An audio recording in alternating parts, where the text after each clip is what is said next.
What's up, everyone? Welcome back to Every Week We Follow. So here is just a little bit of an intro before we get to the podcast, just because we recorded this morning before the Tammy Abraham deal seemed to have some kind of breakthrough. It looks like that's going to go through. He's on his way. I think representatives are in Turkey currently speaking with Besiktas. It's going to be 21 million euros plus add-ons. It looks like yes, is it Osan? Is it Yashin Oshan? Is going to be going the other way as part of the deal as well. Massive deal for Villa. So just be aware that that isn't something that we knew when we started talking about this. So enjoy the episode, guys. I'll catch you next time.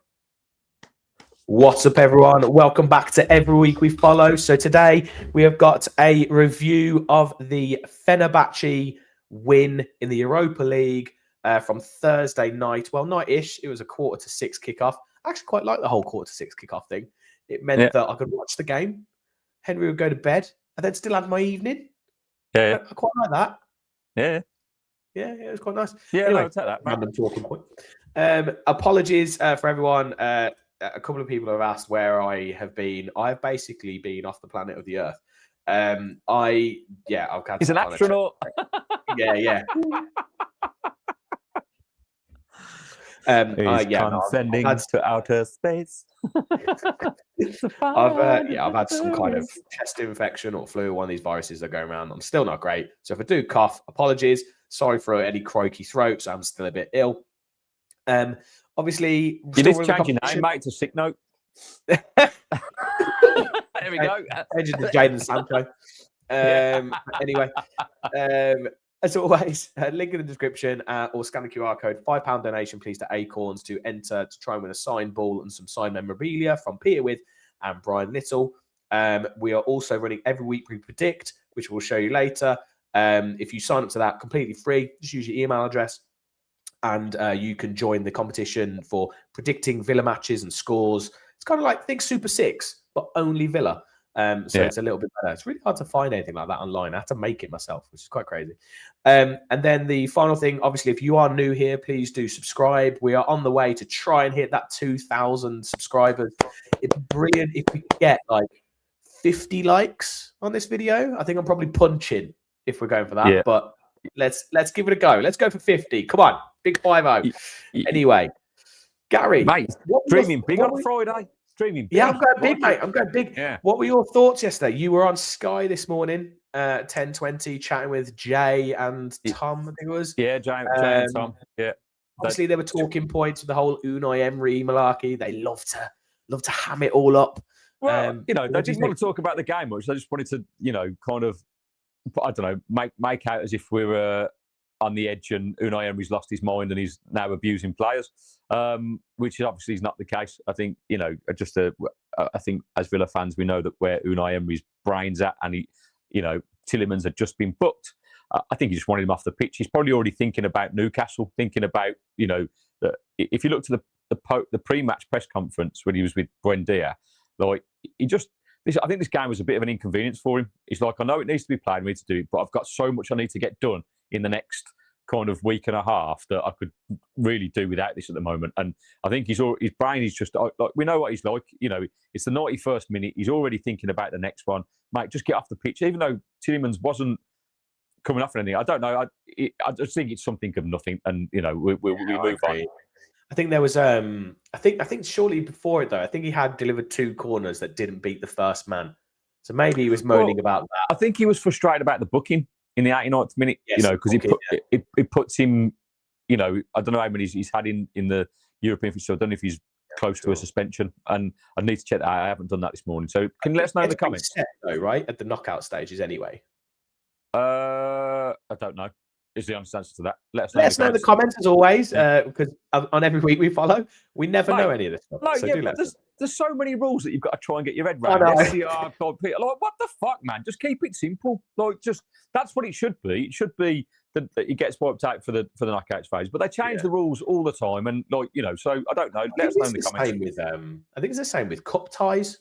That is as well. So if you're in if you play in the qualifiers, that gets wiped out when the tournament starts. So if you get a player I think so. I think it's the same with the knockouts. So if they play in the league phase, it doesn't matter. They can play in the knockout phase. I might be wrong. Yeah. Either way, like that moment between Emery and Tielemans yesterday took away from what actually was a perfect away performance in a very, very tough European fixture where we know that Fenerbahçe and Galatasaray in Turkey are hostile environments, man. Like the fans aren't exactly. I mean, it's all done for their safety, but you're literally basically picked up 5 hours behind the game. You have police escorts to and from the ground. You're in there 3 hours before kickoff, 2 hours after. It's a long day, man. Like just to, I haven't watched it yet, but Max Stokes has released because he does his Villa on tour. So he's been at the game. He went to the game, so he's got like how it feels to be an English fan going away to Turkey. Well, lots of speculation. There was cages for the disabled supporters. Like that didn't look good. The pictures don't look good. What do you mean? So, mate, have you not seen it? Oh, Jesus! No. Mate, what do you mean cages like a zoo? Yeah. So at the front of the away end, there's disabled segments for wheelchairs, but it's in a cage. I mean, mate, shouldn't laugh. That's terrible. But what the hell? Look, as a father of a young person who's in a wheelchair, it's horrendous. It's a bit well. Look, it's Eastern Europe, mate. Let's be honest. They're not as progressive as we'd probably like them to be, and they will say it's probably for safety reasons. But is it so they don't get like bottle or like anything thrown at them or something? Maybe I don't know, mate. Look, it's probably just to say they're lesser humans. Like I'm not saying that Turkey are behind the times or anything, but there'd be signs. No, it's a different world, isn't it? It's a totally different social landscape. Anyway, enough about that. The game, I thought first half, we were really tidy. I actually thought we were playing some really nice stuff. Mate, they had 65% possession, but we were brilliant on the ball. Yeah, they had. It was interesting because it was we were basically almost playing the counter, right? We were playing on the transition, which isn't how I actually expected the game to go. Well, I was really surprised actually how Fenerbahçe allowed us so much time on the ball. Like we literally, they were allowing Sancho and Buendia, and they were allowing Tielemans to pick up the ball and play through the lines, and we were just 3 versus 2 all the time. Look, it's a brilliant result, but what it highlighted for me again, we need attacking options, mate, because we are just not clinical in the final third. We should have won this game 3 or 4-0. I'm not taking away the performance. I thought it was excellent. I thought it was a brilliant result. But if we are going to win anything this year, if we're going to win this tournament, we got to be clinical, mate. We've got to put these teams to bed. And we got away with it yesterday, but they had a disallowed goal that could have, thankfully offside, but could have gone. And Agent Duran, just being offside all the time. He was too scared. The second that goal went in, I was like, well, that's offside. And then literally, mate, I was fucking screwing. It takes so long. I didn't even need to see a replay. I was like, look, I could see it in real time. He was offside. And then literally they brought back I was like, okay, you're still celebrating. You're still talking on the commentary as if it's a goal. And then they're like, oh, it's being checked. I'm like, no shit. He's miles offside. I don't understand. He's like 2 yards offside. He was practically playing in goal. Do you know what I mean? It was ridiculous. When we had a goal disallowed in the second half, but it was really promising. I was really impressed with our energy levels for at least 70 minutes. I thought we were brilliant. We tired after 70 minutes. We looked a little bit lethargic, and they started to get back into it. That's when they had that goal disallowed. The changes that were made didn't really make a difference. Guess on, mate. At this point, I'm thinking, what? He's not a footballer. He's not a footballer. It was terrible. There was like somebody who played through to him, and I was like, "What are you doing?" He just like miscontrol it, or he try and play. There was one where we broke away, right, and he peeled off to the right hand side. Yeah, what the? I'm just like, what's he doing? Like, at this point, he's becoming a laughing stock. And 30 million quid, man. Do you know what I mean? Like, it doesn't make any sense. This for me is the reason we're going to struggle to get rid of him, because I don't think we can afford, on the books, we can't afford the loss. I mean, I just like, do you know when you go, oh, fucking. I love Unai Emery and I want him to stay at the Villa forever, but the transfer business has been poor, really. You know, if you think what we were in January from the summer and we've basically 3 players that we bought have been fucking useless. Do you know what I mean? Like, I know Sancho was better yesterday, but, you know, Sancho, Elliott and Gassond, nothing. You know, we've sold Daniel Marlon and we brought back Leon Bailey, who I was quite surprised wasn't in the squad yesterday. I thought, like, I don't think he's cup tied. So. Yeah, I can't remember exactly how it works, but I don't know if he could swap in or out. Or, yeah, like you said, whether he's cup tied with Roma, I'm not 100% sure. Well, obviously, I don't know. I mean, we can go over the transfer stuff. Like, you can look at it from a bajillion angles, but well, yeah, I mean, it's obvious that we are hamstrung.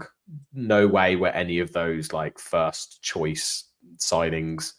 I think what's really promising is, despite the signings and despite how thin on the ground we were yesterday, Lindelof and Tyrone Mings at centre half, mate.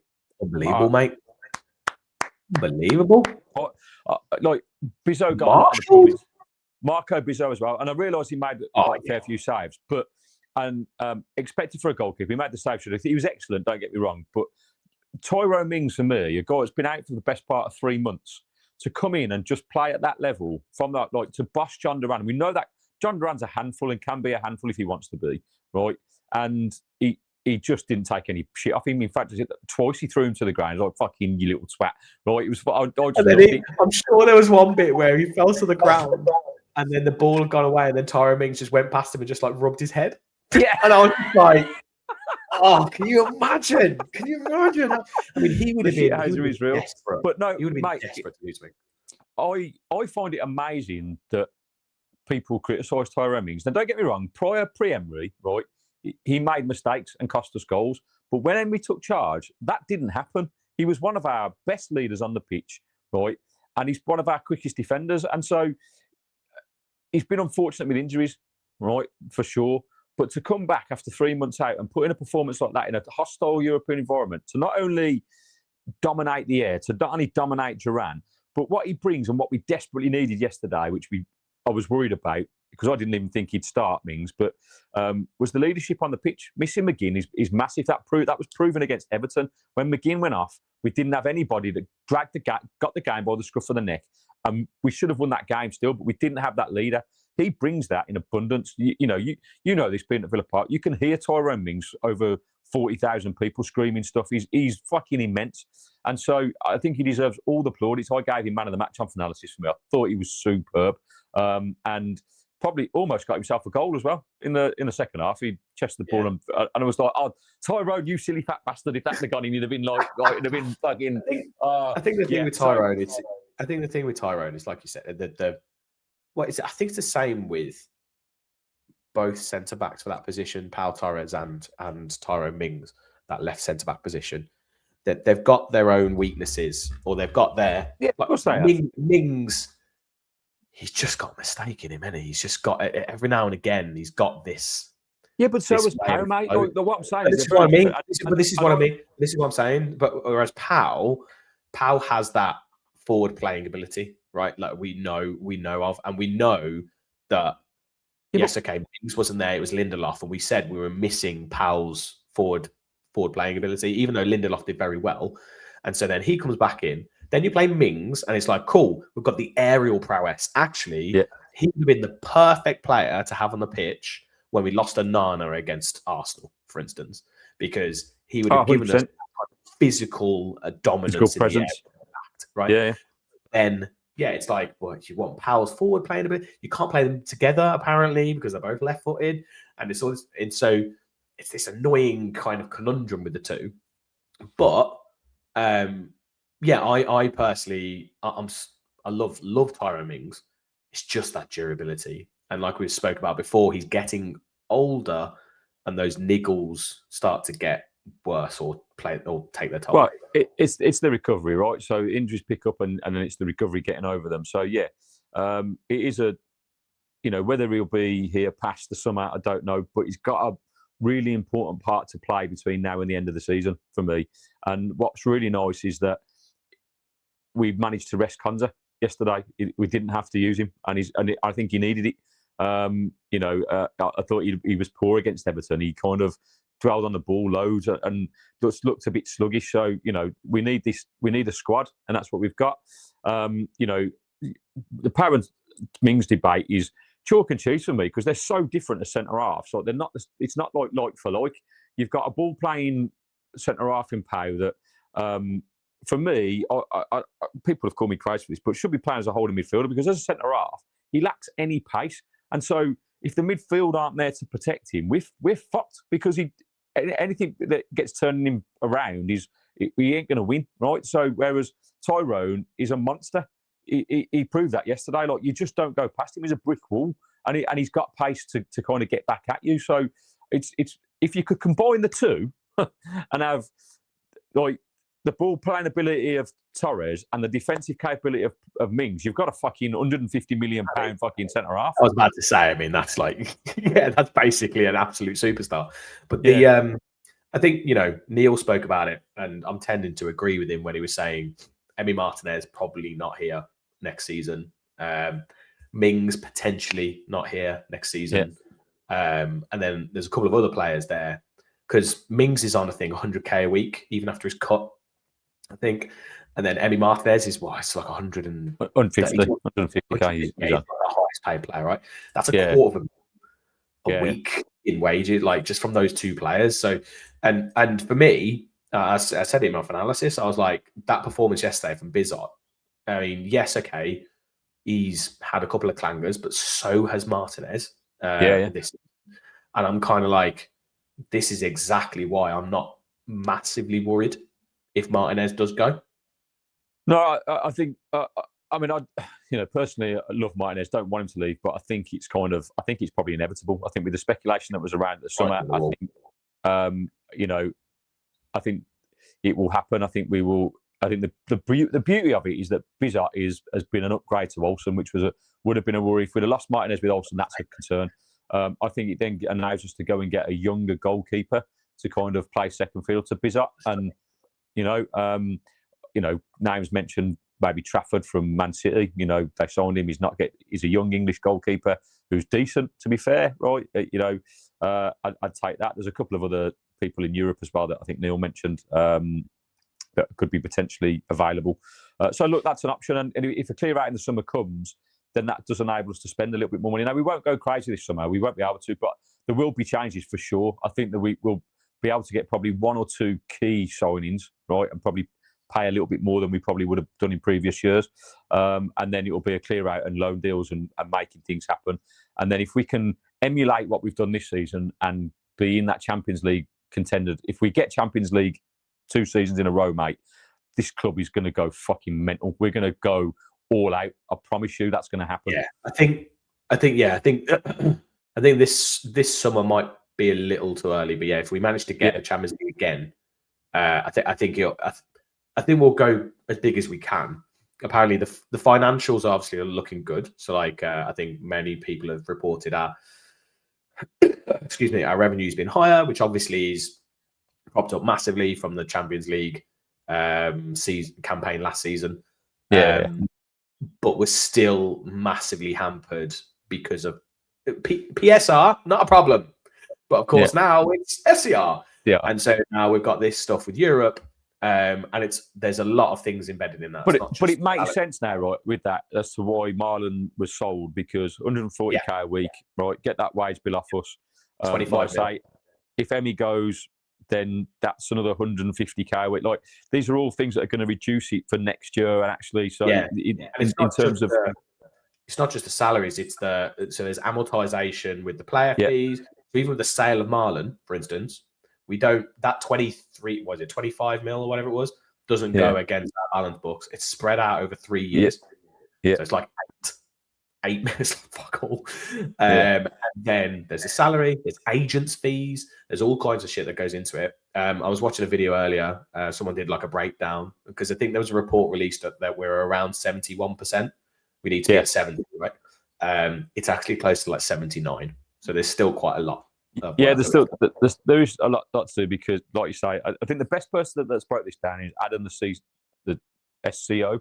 on TikTok and YouTube. He's done a long video on it. Someone did. I can't remember who it was that I looked at. Maybe it was him. He did like an 8 or 10 minute breakdown. Yeah, so it's well worth a look if you want to delve into it. Look, we're not experts in this, and we probably just stuff that we said is probably wrong. But let us know in the comments. I'm sure you will. Right. Either way, we I did a little video on it myself on TikTok yesterday. I said, and I don't know if you remember an episode of Friends where Chandler's boss goes, in short, the lines go up, so it's good news, right? That's about where we're at, right? We're that was it, by the way. I just checked. It is Adam, the CCO. That was the video I watched. Yeah. So yeah, he's brilliant, mate. Go and check him out. His content's superb, and we've.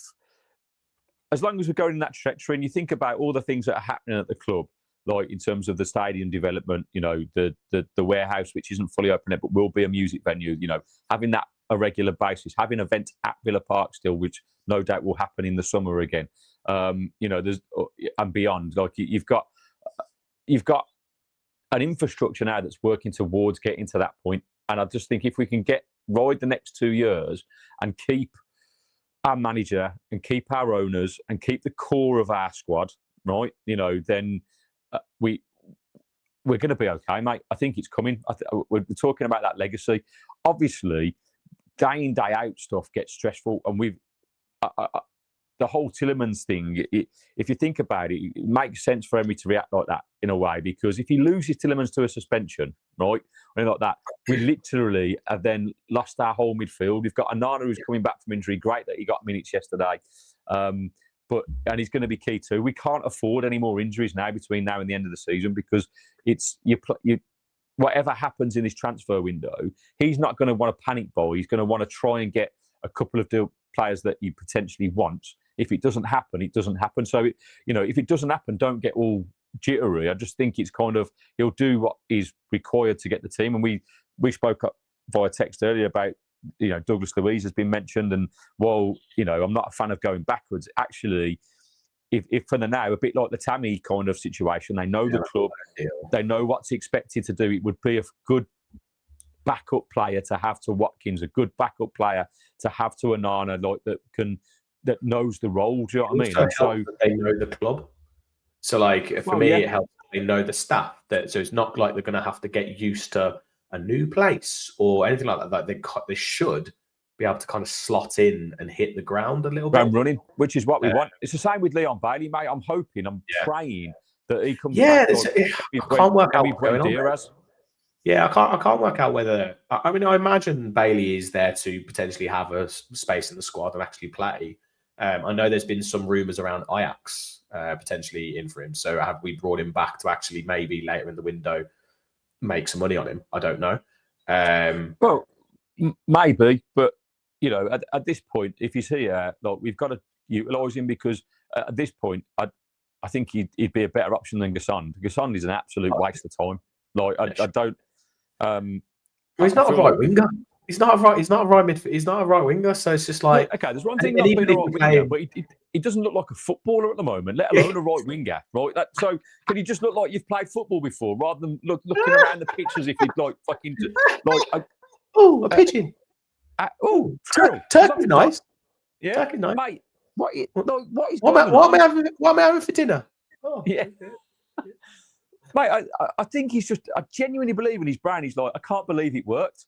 I did one little highlight reel on fucking ChatGPT, and it's got me a professional contract, and now I'm playing it. Like we said, he's come from Nice, but it's the big biscuit factory, not from Nice.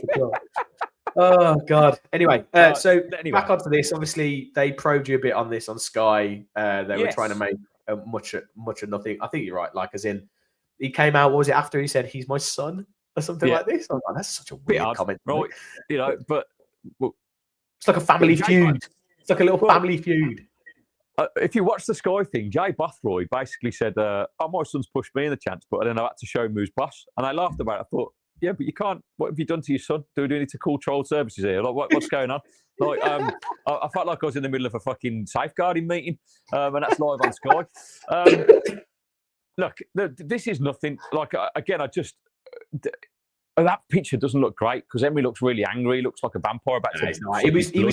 I think if I remember rightly, reading his mouth, he was going, "Why? Yeah. I think he was, like you said, he's probably alluding to the booking. And he's going, "Why? Why have you done that? You didn't need to.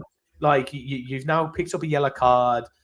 We don't know, like we said, how he is on yellow cards and stacking up or whatever. Look, he's just put himself in a risk that he doesn't need to."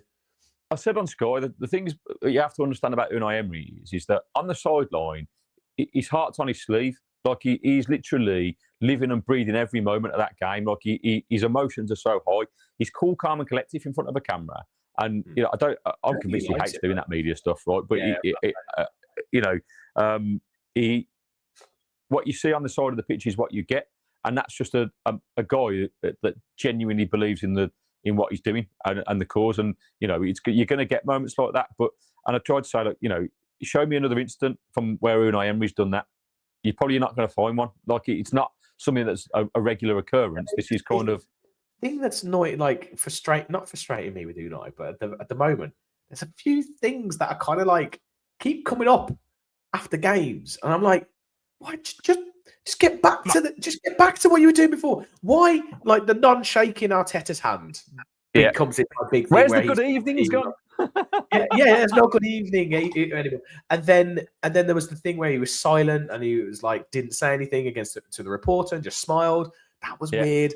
And now he's done this. I'm just like, he's not breaking. That's not a thing. But like, I think there's definitely an element of he knows how important this is right now, and he's just so hyper focused and concentrated. He's so hyper focused on the details that when something doesn't quite go right, he's like biting his tongue. He's on the edge, mate. I'm telling you. Did you see the pre-match press conference with him and Buendia?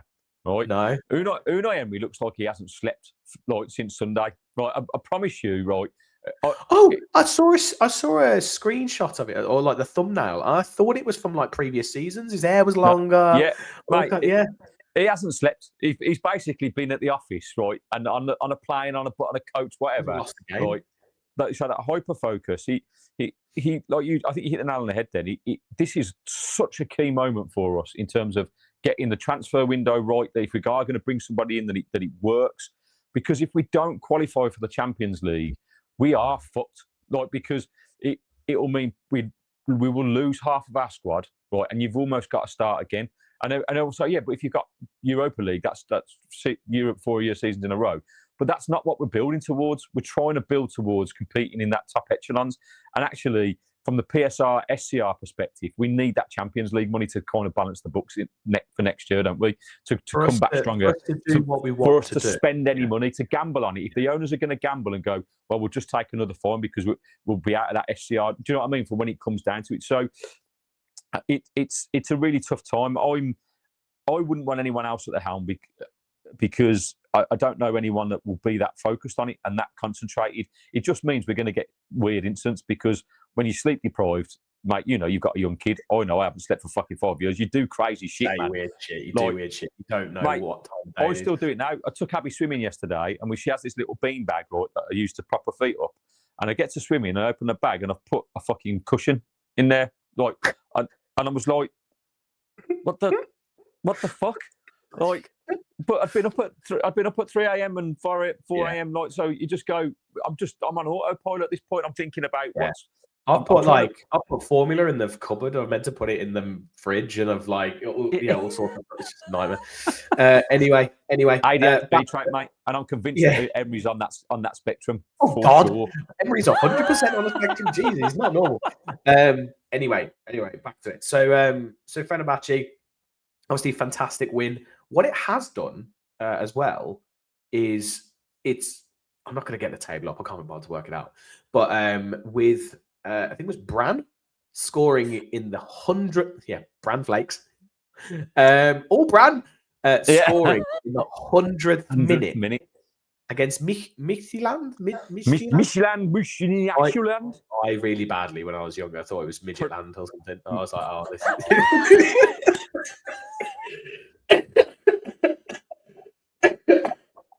I remember Man U playing them and something in Europe. I'm sorry. for the little people in the world. I know that term is offensive. Like James, I don't mean any malice by it. It was just malice, but it's the name of the team. I understand where you get there. It just that made me spit out like I just Jesus Lord have mercy.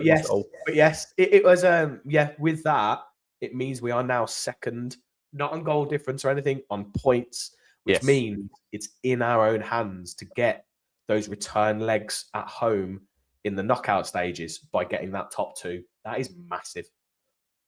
That's huge advantage for us because I fancy us at home in these games, and I think when it makes those away fixtures a little less scary because you know that you've got the return leg coming, and I think that psychologically that is massive, isn't it? Yeah, you're also like even if we lost it, as long as we're in it, we know that we're gonna probably do them at home, and if you draw the game away, then you completely back us. Yeah. So, that's what we need. I think it just takes the pressure off, doesn't it, in the key moments where we're going to have lots of pressurised games now coming up. This month is huge. Like, we've got winnable games, and this Newcastle one is the toughest one, and we know that our record is not great. I argued with Jay on Sky about this because he was like, well, Villa's record isn't great after Europe. I said, mate, what are you talking about? We've won every game after Europe this season. Idiot. This season, like, stop talking to me about the Villa. You know nothing. You played 64 times in the Premier League. It's hardly like now you've got to work on Sky. Granted, I'd love your job, right? But let's be honest, like 64 appearances in the Premier League is hardly makes you qualified. I think I'm attending more games than you've played. So it makes me anyway, right? But I think Newcastle have struggled after Champions League games. Yes, they had a very good result against PSV on Wednesday, but with Onana coming back with that performance from Mings and how we played yesterday, really kind of says, actually, do we do that similar performance against Newcastle? Allow them to come at us and look at that, because we played through the lines brilliantly. Now, that might have been just Fenerbahçe kind of being really poor, if I'm honest. I didn't think they coped. For whatever reason, they didn't defend very well. They didn't cope with that midfield of Tielemans, Rodgers and Sancho. So, look, it's a tough place to go. But if we can just get something, then one game at a time, mate. But yesterday was massive because, just how depleted we were. I think everyone was kind of a little bit nervous about this game because that could have gone easily wrong. It could have. Like if we drew that game or... I think I was less nervous about the result. I was kind of like, it'd be great for us to guarantee qualification. We don't need to worry about the next fixture necessarily. There's now this kind of thing of, well, actually, if we win the next game, we get top 2. So actually, there's a little bit more pressure on it, maybe, against Salzburg. But I was more just like, no injuries. No injuries. This is going to be a hostile game, physical. They're going to come at us. They're going to be well up for it. Do not get injured, anyone. So I was very, very happy to see that no one did. So I was. Do you know what the other thing I was happy to see as well? That he played Sancho, by the way, very good left wing. Yeah, we'll get onto Sancho, but I was happy that when he brought Maatsen on, that he played him left wing with Digne. I think that's a real kind of dynamic that we can use while we're thin on the ground. Do you know what I mean? As that attacking option, because Maatsen's got pace to burn. So who knows that these little things, like maybe my suggestion of playing Power as a holding midfield if we can't get anybody in the window, is not a bad suggestion. Do you know what I mean? It's something to think about. We've got options there, I think, and that's important.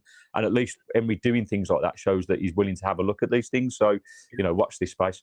On to Sancho, mate. I think we have to give him the plaudits yesterday. That was probably his best performance in a Villa shirt, I think. Yeah. I think his movement was very good. I thought he was trying to go wide, coming narrow. I thought his work rate was good. Took his goal very well. It's kind of unexpected. He kind of shifted his body to make that header, and it was a really smart finish. His movement was excellent. It was for the goal. The way he comes in and he takes the defender that way and then comes back that way. Matt, we've talked about that. It's so simple. It's like just go that way, turn direction, last minute, defender's flat-footed. Bit of fortune that he's flicked on from their defender that goes straight into his path, but he adjusted his body well. Took it really well.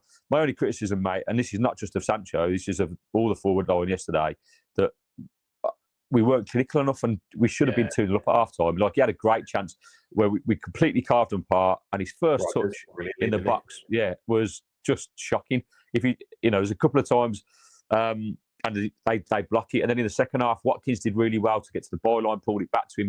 He should have hit it first time, but he takes a touch, and then the defender gets and blocks it. But I guess you have to say at least we're creating those chances, which is brilliant. But ultimately, goals change games, and as these games go down, the opposition get in the Europa League. The opposition is going to get slightly better, and you might only get half a chance, and that's the difference between winning and not winning, right? So I don't know. It's been a problem for 2 seasons, mate, that we've been brilliant, but we haven't scored enough goals. It's as simple as, and we need to find something, whether it's this transfer window or the next, that's going to really kind of up our goal ratio. Because if we don't, then we're always going to be wondering what might have been. I think, but we should be comfortably blowing, not blowing teams away, but we should be comfortably winning these games. Yeah. Whereas we're always just kind of winning them, and then those games where we've been grinding them out. Again, it's been a case of like we had a couple of chances but weren't clinical, so we've had to rely on a worldie of some sort. So yeah, no, I 100% agree, and I think we know that they're looking to try and address that. Striker situation. The positive thing is that our overall play is very good when we play like that. I think everyone is kind of starting to fit in naturally to what the order is and what they need to do, and the passage of play that we have. And it's I thought yesterday there was numerous moments where we were really composed on the ball and just didn't panic and played out of and it was just brilliant to watch. Really good stuff. Opened Fenerbahçe up like they weren't there.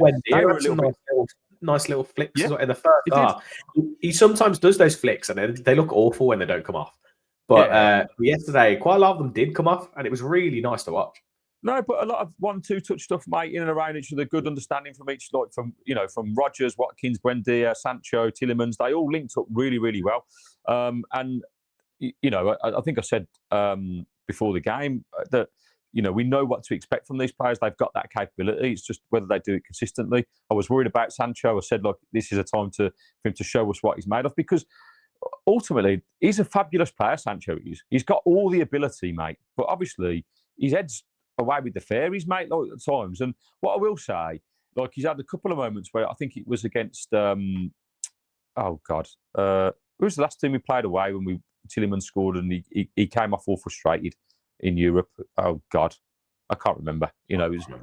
But let us know in the comments. And, and he basically hit the bench, didn't he? And was frustrated for being taken off, even though he'd been shit. Right? Yesterday, when he got taken off, he was all kind of cheering up the subs coming on, and he was like high-fiving Emery. And was it Basel? Yes, Basel. That's the one. It was Basel. And so,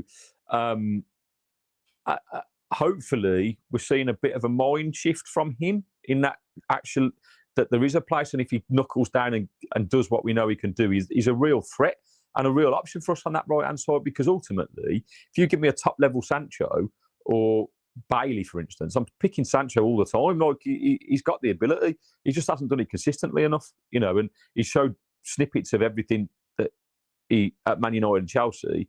Dortmund, he was excellent, and we need to get back to that. So clearly, when his mind's in it, he can show consistent performances, he can score goals, he can create chances, and that's what we fucking need. yeah. Tell you what, I was thinking about this the other day. How weird is it? How much of a weird Chelsea B team rejects team have we got? Tammy Abraham potentially if he came in ex Chelsea. Yeah. Disassi ex Chelsea. Yeah. Sancho. You've got there was other players. Oh my god, I was thinking about it the other day, and there was 5, 6, 7 squad. players. Huh? In the current squad. It wasn't Maatsen there. Wasn't Maatsen there back in the day? Am I wrong with that? I don't know. Maatsen's only about 12, isn't he? Yeah, I'm sure. There was all sorts. Let us know in the comments. Yeah, there was all sorts. I was just thinking about it the other day, and I was just like, what's this weird Villa Chelsea love triangle that's going on? It's just a bit strange. Anyway, cool. So, final things, last bits. So obviously we have been doing every week we predict. So you can see here, let me remove this and add that. So yesterday, no one got it bang on. No, I went 0-0, mate. Yeah, we did. We went 0-0. I went 1-1 in analysis anyway. So, yeah, I didn't expect us to win it, if I'm honest. I'm very happy. No, I didn't. So, look, the result is sensational yesterday. It really is. So, what's the leaderboard looking like? Is Cole still at the top? Yeah, Carl's still at the top. Aaron B, though, got a point. So, he's narrowed it by a point. Juice didn't do a prediction, weirdly. Oh, no, he did. He predicted 2-2. 2-2. So he didn't narrow that gap, but Carl predicted a 1-1. So yeah, it's getting quite tight. It's getting quite narrow between these three. It's tight at the top, baby. It's tight at the top. It's quite tight. So obviously Newcastle is there. We'll be doing our Newcastle preview. I think Gary's going to be recording that tonight with who is it that we had last time? Who is it? His name's John. He's a Newcastle fan for. We had him on at the start of the season. So John Lane is it's quite a good podcast. He's from. So he will be on, and then that will probably go live tonight or tomorrow morning. I'll try and get that live tonight, but it'll be about 8:30 by the time my super fast MacBook uploads it all. Yeah, no worries. And then we will obviously be doing a post-match for Newcastle. We might do that Sunday night. If not, it'll be wrapped into our Monday morning weekly thoughts. So yes, as always, guys, if you've got anything, let us know in the comments. Obviously, we will be keeping an eye on all these transfer rumours, but for now, it is all rumours. I fully expect us to not do anything until that last day.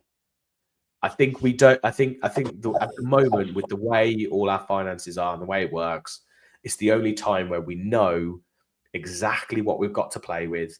Players that have gone out or loans or whatever, and we know what we've got to play with, so we can make those deals happen.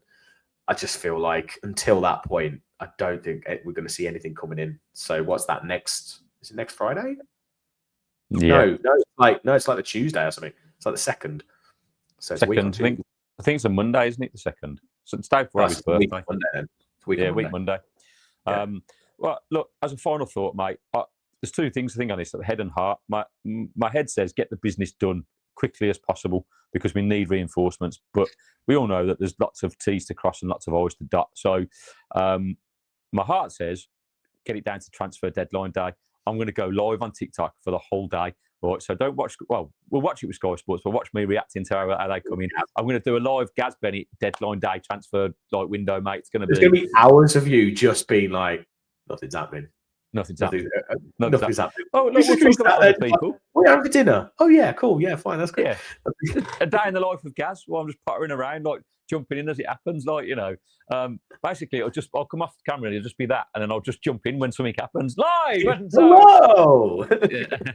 But it'll be good fun anyway. That's what I'm planning on doing.